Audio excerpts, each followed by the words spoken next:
ಸಮಸ್ತ ಕನ್ನಡ ಕುಲ ಕೋಟಿಗೆ 69ನೇ ಕನ್ನಡ ರಾಜ್ಯೋತ್ಸವದ ಶುಭಾಶಯಗಳೊಂದಿಗೆ ಕನ್ನಡವನ್ನು ಉಳಿಸಬೇಕು, ಕನ್ನಡವನ್ನು ಬೆಳೆಸಬೇಕೆಂದು ಅಭಿಯಾನ ಮಾಡುತ್ತಿರುವ ಸರ್ಕಾರಗಳಿಗೆ ಮೊದಲು ಹದಗೆಟ್ಟಿರುವ ಶಿಕ್ಷಣ ವ್ಯವಸ್ಥೆಯನ್ನು ಸರಿಪಡಿಸಬೇಕಾದರೆ ಸರ್ಕಾರಿ ಶಾಲೆಗಳನ್ನು ಅಭಿವೃದ್ಧಿಪಡಿಸಬೇಕು. ಈ ಒಂದು ಕಾರ್ಪೊರೇಟ್ ಬಹುರಾಷ್ಟ್ರೀಯ ಕಂಪನಿಗಳ ಕಪಿಮುಷ್ಟಿಯಲ್ಲಿರುವಂತಹ ಶಿಕ್ಷಣ ಸಮಸ್ಯೆಯನ್ನು ಈ ಒಂದು ಕಪಿಮುಷ್ಟಿಯಿಂದ ಮುಕ್ತಗೊಳಿಸಬೇಕು.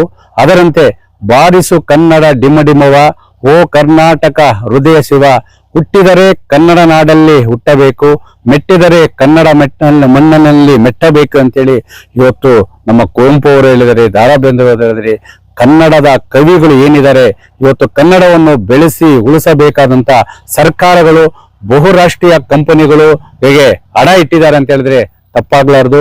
ಇವತ್ತು 69ನೇ ಕನ್ನಡ ರಾಜ್ಯೋತ್ಸವವನ್ನು ರಾಜ್ಯಾದ್ಯಂತ ಎಲ್ಲ ಸಡಗರ ಸಂಭ್ರಮದಿಂದ ನವೆಂಬರ್ 1ರಂದು ಆಚರಣೆ ಮಾಡ್ತಾರೆ. ಆದರೆ ಈ ಒಂದು ಕನ್ನಡ ರಾಜ್ಯೋತ್ಸವವನ್ನು ಬರೀ ನವೆಂಬರ್ 1ಕ್ಕೆ ಸೀಮಿತವಾಗಿರುವುದು ಒಂದು ದುರಾದೃಷ್ಟಕರವಾದ ವಿಚಾರವಾಗಿದೆ ಅಂತೇಳಿ ಹೇಳೋದಕ್ಕಿಲ್ಲ.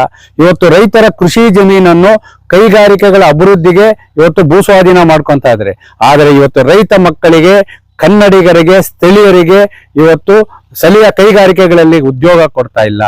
ಏನು ಅದನ್ನ ಇವತ್ತು ಡಾಕ್ಟರ್ ಸರೋಜಿನಿ ಮಹಿಷಿ ವರದಿ ಪ್ರಕಾರ ಕಡ್ಡಾಯವಾಗಿ ಕನ್ನಡ ಕಾರ್ಮಿಕರಿಗೆ ಇವತ್ತು ಕೈಗಾರಿಕೆಗಳಲ್ಲಿ ಉದ್ಯೋಗ ನೀಡಬೇಕು. ಅದು ಯಾರೂ ಉದ್ಯೋಗ ಕೊಡ್ತಾ ಇಲ್ಲ. ನವೆಂಬರ್ 1ನೇ ತಾರೀಕು ಮಾತ್ರ 30 ದಿನ ಏನಿದೆ ಎಲ್ರೂ ನಾನು ಕನ್ನಡದ ಅಭಿಮಾನಿ, ಕಟ್ಟಾಭಿಮಾನಿ, ಇವತ್ತು ಕನ್ನಡ ಪರವಾಗಿ ನಾನು ಹೋರಾಟ ಮಾಡ್ತೀನಿ, ಕನ್ನಡಕ್ಕಾಗಿ ನಾನು ಪ್ರಾಣ ತ್ಯಾಗ ಮಾಡ್ತೀನಿ. ಕನ್ನಡಕ್ಕಾಗಿ ನಾವು ಹೋರಾಟ ಮಾಡೋದಲ್ಲ, ಕನ್ನಡಕ್ಕಾಗಿ ನಾವು ಪ್ರಾಣ ತ್ಯಾಗ ಮಾಡೋದಿಲ್ಲ.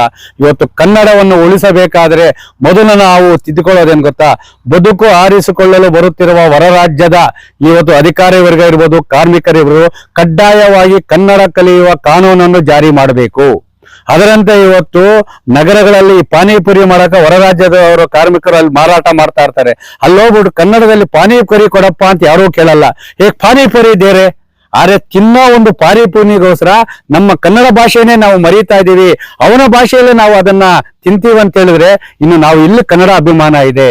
ಯಾಕಂದ್ರೆ ಮತ್ತೊಮ್ಮೆ ಹೇಳ್ತಾ ಇದ್ದೀವಿ, ಕನ್ನಡ ಉಳಿಬೇಕಾದರೆ ಮೊದಲು ನಾವು ಸರಿ ಹೋಗ್ಬೇಕು, ನಮ್ಮ ಭಾಷೆ ಸರಿ ಹೋಗ್ಬೇಕು.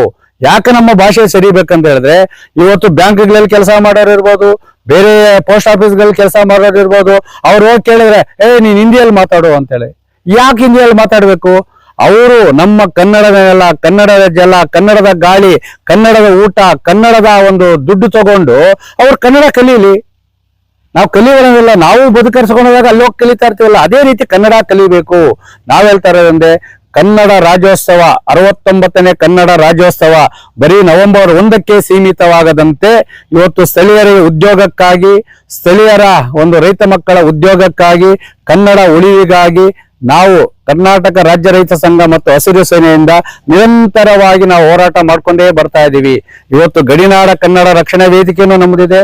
ಕರ್ನಾಟಕ ರೈತ ಸಂಘ ಮತ್ತು ಹಸಿರು ಸೇನೆ ವತಿಯಿಂದ ಸಮಸ್ತ ಕನ್ನಡ ಕುಲಿಕೋಟಿಗೆ ಕನ್ನಡ ರಾಜ್ಯೋತ್ಸವದ ಶುಭಾಶಯಗಳೊಂದಿಗೆ ಕನ್ನಡ ಬೆಳಿಬೇಕಾದ್ರೆ ಪಾನಿಪುರಿ ತಿನ್ನಕ್ ಹೋಗೋರು ಅವರ ಭಾಷೆಯಲ್ಲಿ ಪಾನಿಪುರಿ ದೇರ ಅನ್ನೋ ಭಾಷೆಯನ್ನು ಬಿಟ್ಟು ಕನ್ನಡದಲ್ಲೇ ನನಗೆ ಪಾನಿಪುರಿ ಬೇಕು ಕೊಡು ಅನ್ನೋ ಮಾತನ್ನು ಕಲಿಸಬೇಕು. ಅವರಿಗೂ ಕನ್ನಡ ಕಲಿಯಬೇಕು.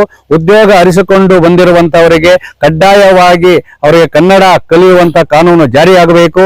ಮತ್ತು ಸ್ಥಳೀಯ ಕೈಗಾರಿಕೆಗಳಲ್ಲಿ ರೈತ ಮಕ್ಕಳಿಗೆ ಮತ್ತು ಕನ್ನಡಿಗರಿಗೆ ಕಡ್ಡಾಯವಾಗಿ ಉದ್ಯೋಗವನ್ನು